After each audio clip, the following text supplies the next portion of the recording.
Communique here today, which we'll present to the media. We have been here for 3 days, so that's it. Bismillah ar-Rahman ar-Rahim. The Northeastern Parliamentary Group has successfully concluded a key conference that brought together members of the Parliament and key professionals from Wajir, Garissa, and Mandera counties. This gathering aims to forge a unified front among the region's political leaders, professionals, and opinion leaders. Our shared objective is to chart a collective path towards addressing the pressing challenges facing the region. For over 60 years, our region has been consciously excluded from the broader national development agenda. Sessional paper number 8 of 2012 from the Ministry of Northern Kenya understood the chronic neglect that our region has suffered, detailing the systemic underdevelopment, poor infrastructure, and lack of basic services. However, despite various commitments, successive governments have failed to implement meaningful investment in the Northeast, perpetuating the historic marginalization.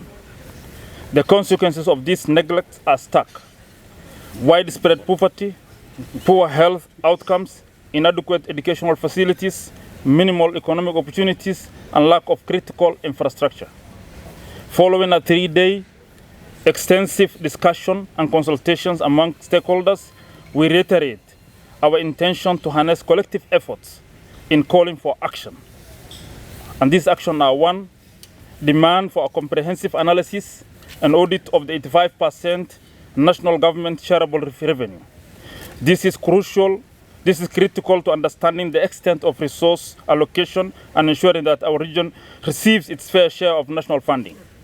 We shall institute a mechanism for continuous monitoring and evaluation of this progress made in addressing the region's challenges, ensuring transparency and accountability in the use of resources allocated for development.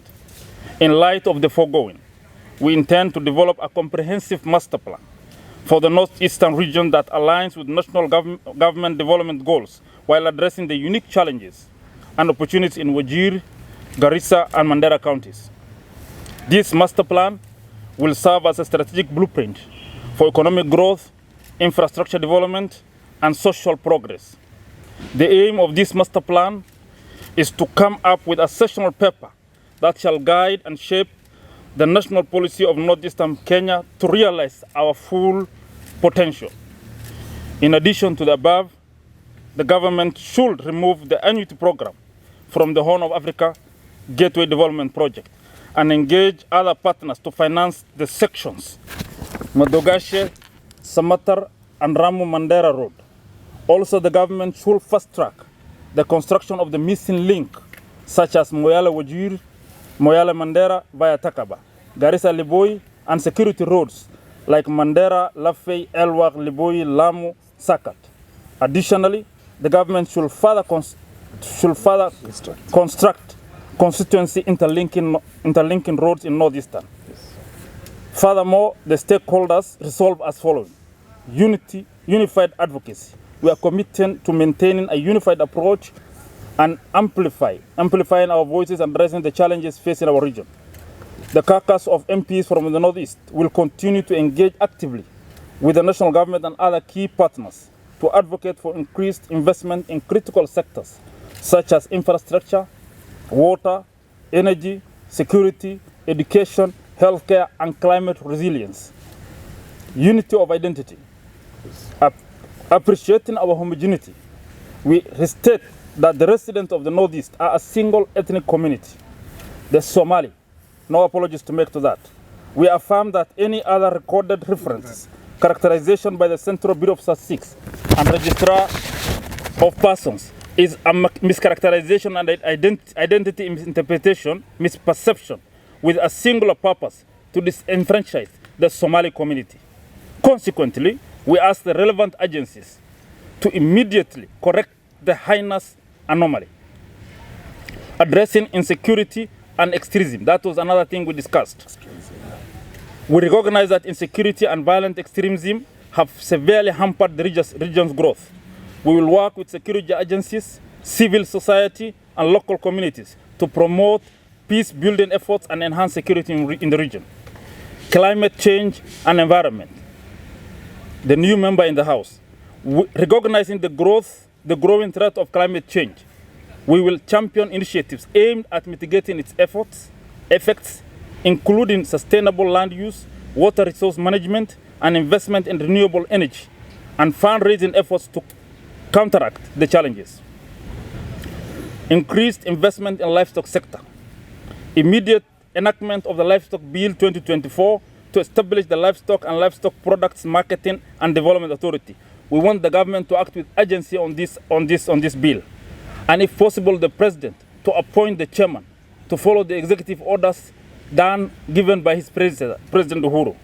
And the Kenya Livestock Research Organization, an increased budgetary allocation to the livestock and increased access to markets. We want livestock development to be taken seriously, just like coffee, tea, and all other agricultural and livestock sectors in the country.